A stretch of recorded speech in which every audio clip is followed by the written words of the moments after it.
28th. We're at Chesaning High School. I'm Rosalie Titoff, and I'm interviewing Mr. Bob Manning.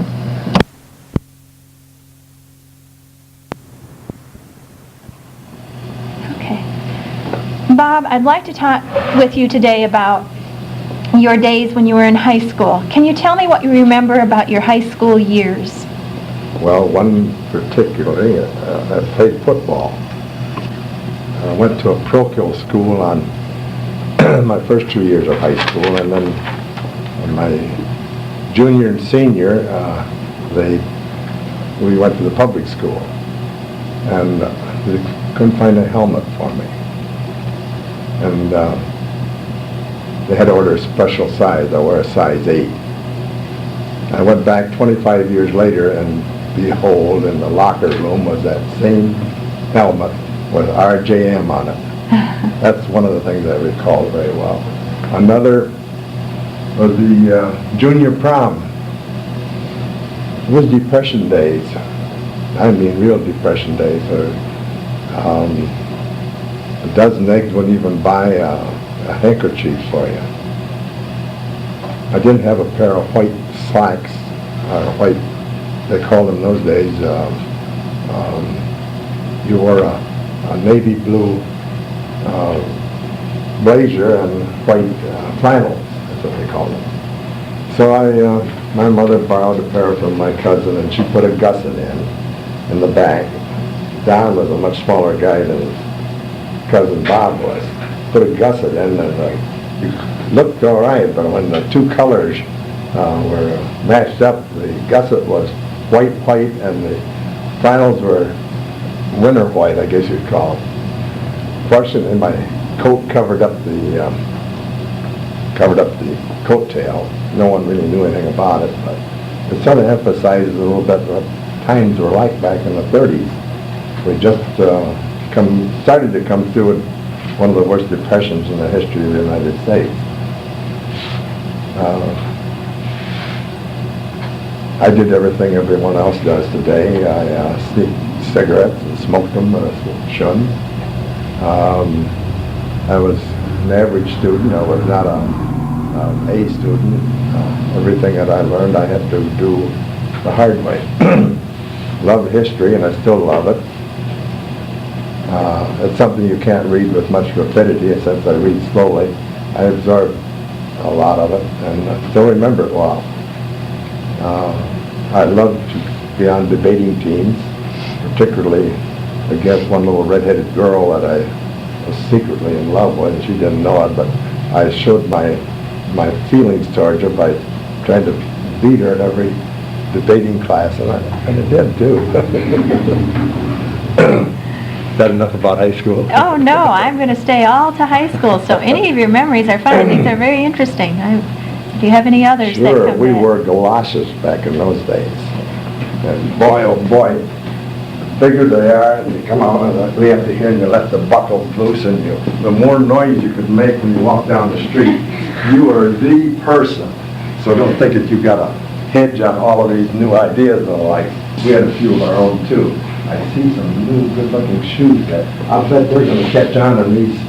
Where are the ones that are unlaced? There's a pair. No, by golly, that's out of style already, isn't it? I don't know. Okay. Do you recall any other styles or fads or? Oh yeah, the Brill cream was really in back in those days, and I had curly hair, and I would put that Brill cream on, and I'd go like this and put the curls back in, and boy, I looked really sharp. I thought I did anyway, but now when I look back, I can imagine how a greasy person like that could ever attract anyone else to want to have a date with them or anything, but I thought I was pretty sharp. I played in most of the dramas. I was pretty good in public speaking. I got Patrick Henry's speech, "Give me liberty or give me death." I won the declamation, I guess that's what you call it, isn't it? Declamation, when you use someone else's words, contest. I won that.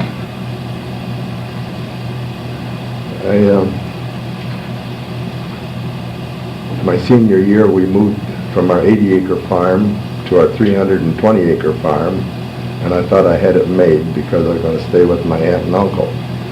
But my dad, he's just about like I am. He doesn't let anyone lay around not work, so he bought a dozen head of beef cattle and put them in the barn on the 80-acre farm, and that was my job to feed those steers every morning and every night, and do a little extra chores on the weekend. So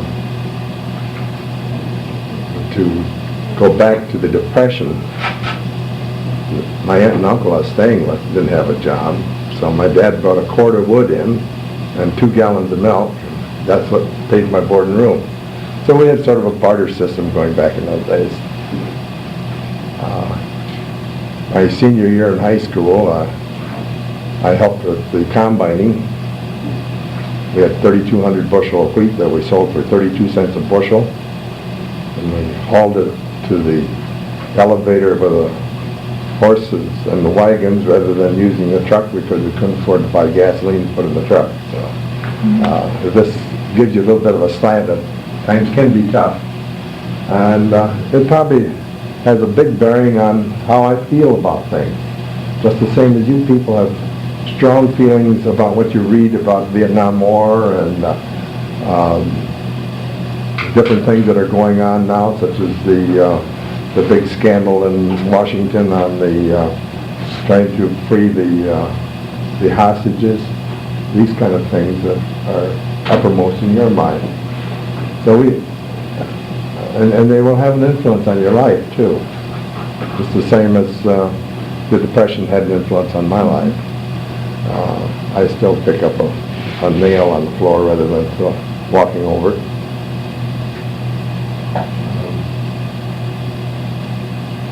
Gee, that seems to be pretty much my youth. Okay. We did have four neighbor boys. They were 4 Baptists and we were 4 Catholics, and made a pretty good baseball team. But on Sunday, we couldn't play if we made any noise, so we had a noiseless baseball game going on Sunday. If we made any noise, Mrs. Jameson would have called her side of the team home. So the Catholic boys could make noise and the Baptists couldn't. Oh yeah, we could, but the Baptist boys couldn't. Okay, good. Just a question came to my mind. You said you went to a parochial school the first 2 years. Do you remember the name of that school and where? St. Patrick in Portland. In Portland, Michigan, huh? Mm-hmm. I had an excellent nun that taught me, Sister Bernard Marie, just died this past year. But she had a big influence on my life. The only thing she wasn't successful in, she didn't make a priest out of me. She did her darndest though. But I ended up being a father, and a father of 8 kids. So. How do you feel that she influenced you? What were some of the things? She was a person that kept encouraging me she even got me up to a point where I'm making an A's in Latin, and I was almost a failure in it. But she is that kind of a teacher that she could encourage you and get the best out of you. Mm-hmm. So I'll always remember. And I think these are the things that you as students will remember the same way with Mrs. Pedoff. I think she does that same kind of a encouraging job. Thank you. Okay. What do you remember about the building itself, your school buildings and the classrooms, and the desks and any of the, the structure maybe? There was a 4-room school, 2 rooms downstairs and 2 rooms upstairs. We had a basement underneath it, and we had 4 posts in the center of the building, I recall, and we put a rope around it, and that was our boxing ring. And I boxed with my brother one day, and usually you have the ropes away from the post at least that far, so you sock someone and you get them in the corner, their head doesn't hit the post.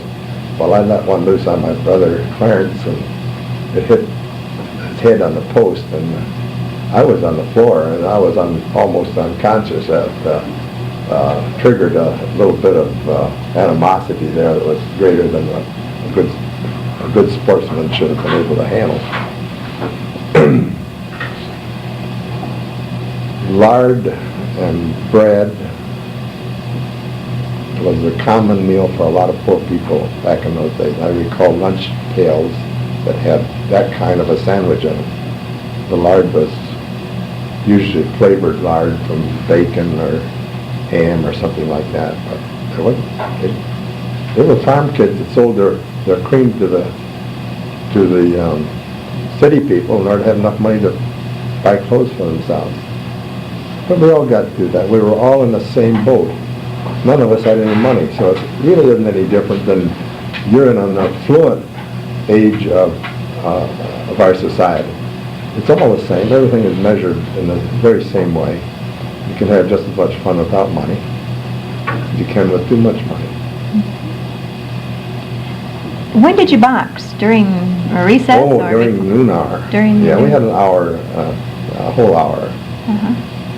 Now, did you do this boxing at the parochial school or the public school? Parochial school. Okay. Mm-hmm. When you went, I was going to ask you too, what was the name of the high school, the public high school you went to? Portland High School. Portland, and it was in the city, or in the city of Portland, right. Town of Portland. Mm-hmm. It's a town about the same size as Chesney. About how, as far as were you describing just then the parochial high school with the 4 rooms and the poles? Yes, no, we had if any of you can recall, before we tore it down, our junior high school was originally intended to be our high school plus the other 8 grades. But it was, Portland High School was designed exactly the same as this one they tore down. That's the school I went to. Mm-hmm. Okay. And now the high school itself, the other things that you might remember about the building or the rooms or the lunch area, what do you remember about the building, the classrooms? We had one on the high school. Do you remember the old junior high? Because they remodeled that so long ago. The upper floor of the high school I went to was the assembly room. All 4 classes assembled in that one assembly room. So if you kind of wanted to wink at a girl way across and get a date or something, you didn't have to resort to the halls and all. You could go back to the library and do a little courting. Is that wrong or is that right? I guess it's normal, isn't it? Yeah. Okay. The floor right underneath it was our gym. And the classrooms were in the back and to the 2 sides. That's how it was designed. And the gym is where we held our junior proms and our senior proms. What do you remember about, it's one of the things that I have down, what do you remember about those proms? You told us about wearing the white flannel and the navy blazer. What other memories do you have of that, of your proms and the decorations maybe? I just saw the girl that I dated for the prom about 10 days ago. I tried to kiss her goodnight and she wouldn't let me. So she was at my brother's funeral. I hadn't seen this girl from the time that I graduated from high school. She was along with about 4 or 5 other widow ladies there cackling away. And one of them said, "You know this gal here?" I said, "No, I don't." I said, "That's Vera Lawless." Said, "Oh, it is." I said, "Well, you've got something coming." So I planted a big smack right on her lips. And the other four widow ladies really howled. And that was for the one that you didn't collect after the prom, huh? Right. What do you remember? Do you remember anything about the decorations or the music or what the girls may have worn? Or I think proms back in those days were probably more proper than they ever were in the history of. They've become much. No, I can't say more proper because now they rent tux and all. We didn't know anything about renting a tux back in those days. We had to rely pretty much on a white flannel trousers and a navy blue suit coat or something that would complement it. The decorations were usually in crepe paper, and the music was, we usually hired an orchestra. It was reasonably good music. We had a varsity club that all the athletes belonged to, and the varsity club was quite an active club so far as putting on dances and bazaars, or you call them a bazaar, what would you call them? an activity to raise money in a way. We did a lot of that kind of thing in the varsity club. How did the girls dress? Do you remember that? Well, probably not. In my day, it was pretty near like it is today. The dresses were at least knee length or above a knee. Girls shooting basketball used short, more like bloomer style. My sister Gert, who was older than I was, she went through the era where girls that played basketball had to wear bloomers that come down below their knees, and they had to be full enough that you didn't know that they were bloomers. So there was a little bit of modesty there that was sort of creeping away a little bit by the time I went to school. Because today,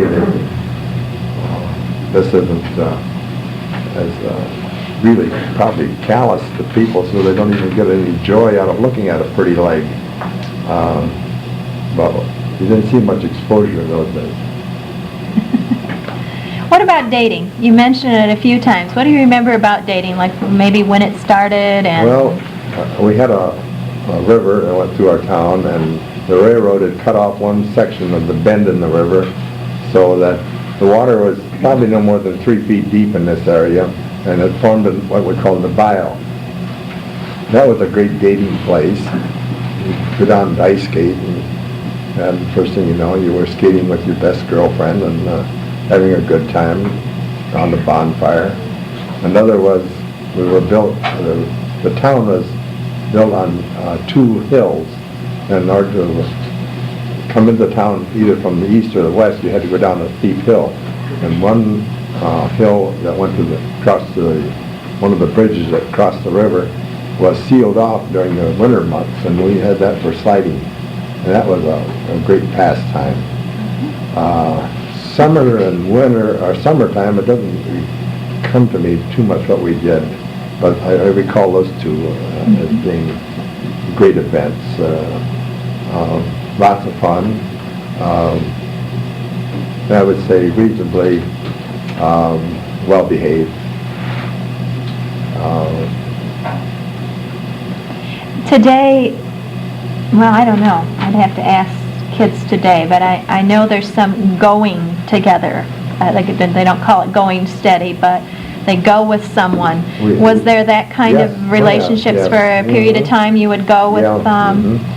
Yeah, I never got dates seriously because I wasn't that good looking. I had to sort of fight for my dates. I got a little more popular, I guess, after I got out of high school. When it comes to dating. I remember I got a big red face, and I blushed very easily, and I don't think I made too much of an impression on the girls with my look. My football probably impressed them a little bit. I was a good right tackle. But as far as being a ladies' man, I wasn't too much.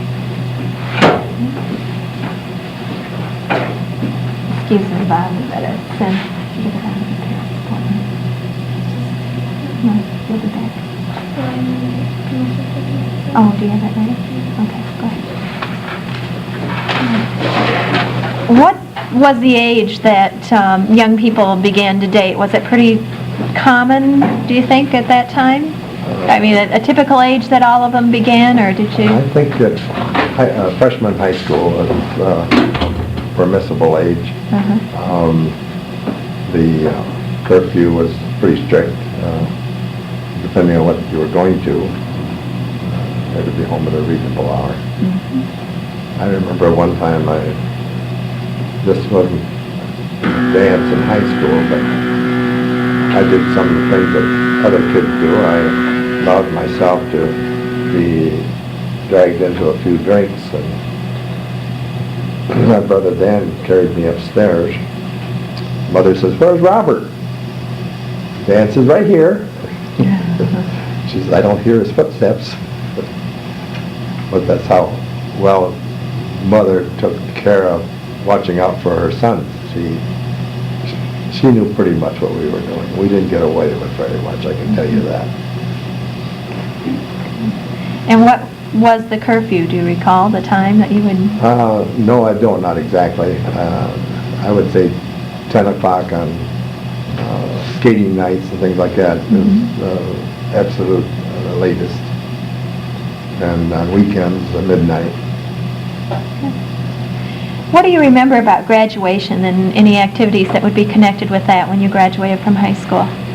Well, we didn't have we had a valedictorian and a salutatorian. And we used, I think it was 4 or 5 of us from the speech class, and we each gave the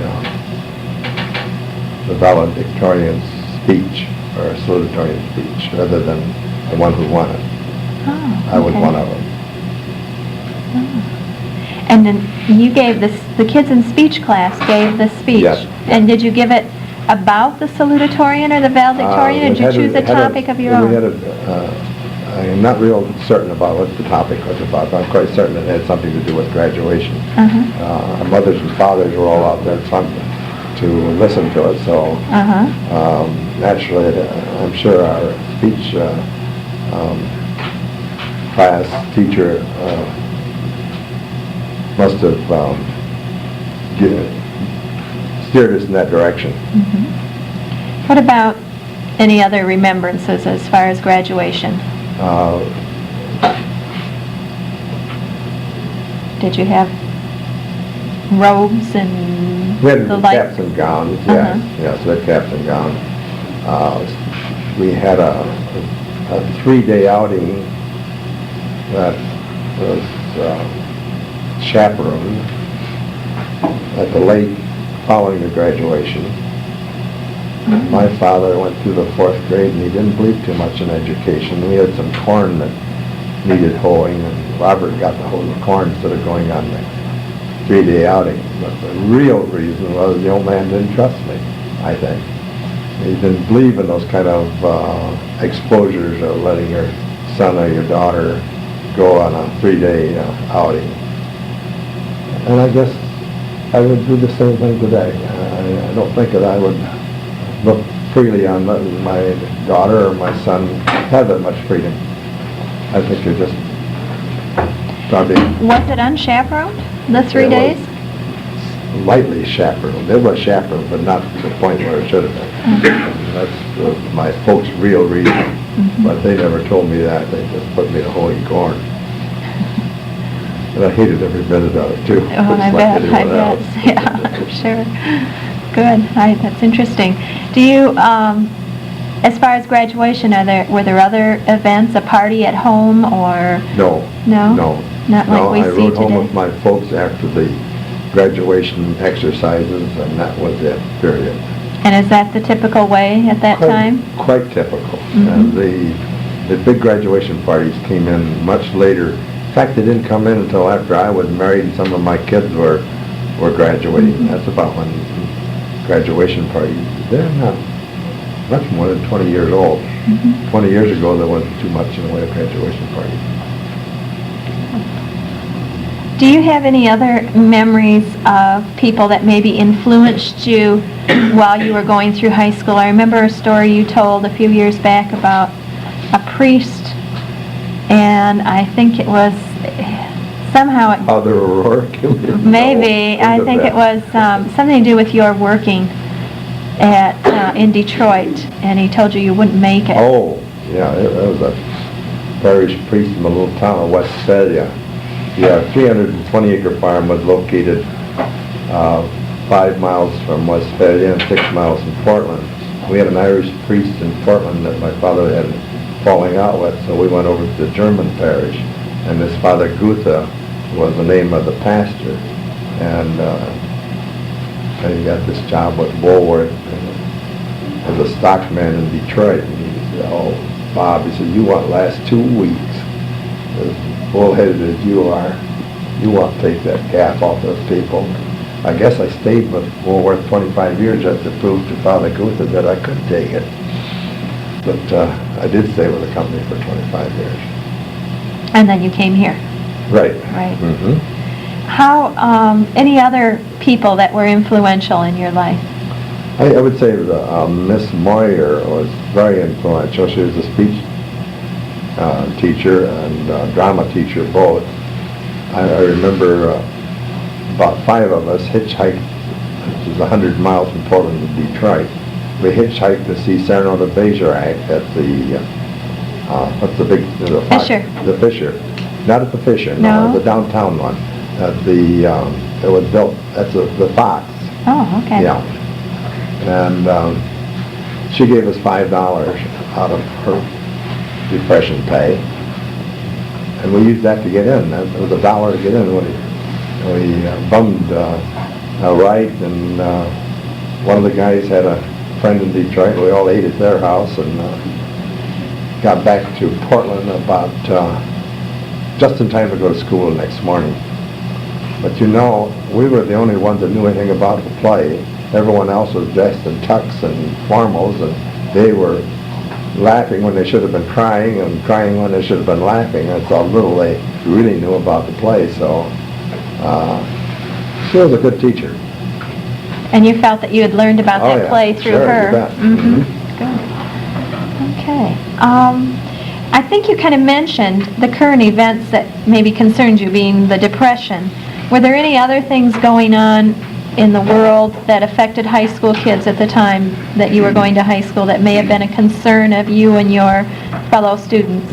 See, Roosevelt became president in 1932, and I graduated in 1932. So as far as my school days, no, I wouldn't say any of the national areas other than the Depression itself had much influence on me. Mm-hmm. What are some of your other memories maybe that include things to deal with the Depression? You mentioned the price of eggs. Can you tell us about that?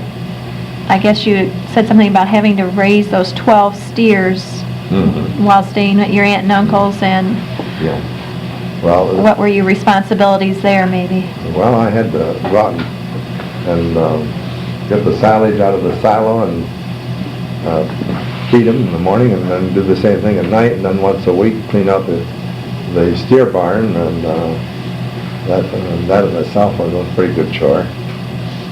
The Depression, my days immediately following the Depression were more centered around neighborhood gatherings. I understand we didn't have enough money to buy gasoline to put in a car, so we'd hoof it. But before we know it, there would be neighbor kids that would be probably 15, 20 that would be at a house, and in about 5 minutes the carpets would be rolled back, and a dance would be going, and popcorn would be popping, and everyone was having one whale of a good time. So it didn't make any difference how many patched clothes we had. Everyone else had the same amount of patched clothes. So let's say everything being equal, is kids get along great. Mm-hmm. It's when things aren't equal that they get the problems. That's a good point. You know, when everyone was the same and everything was equal, so right. they were. Mm-hmm. So then, are you saying that there probably weren't groups of people that would sort of? I guess the society right now, as I see it in high school, is there's labels. There's this type of kid, another type. Would you say those the didn't? labels came off completely because of that. It was good. Mm-hmm. There was no labeling as a result of it. You know? And that's one of the pluses, I'd say, that I gained from the Depression. Mm-hmm. Oh, interesting. Well, let me see. How did your standards fit in with your fellow peers as far as what you felt about honesty,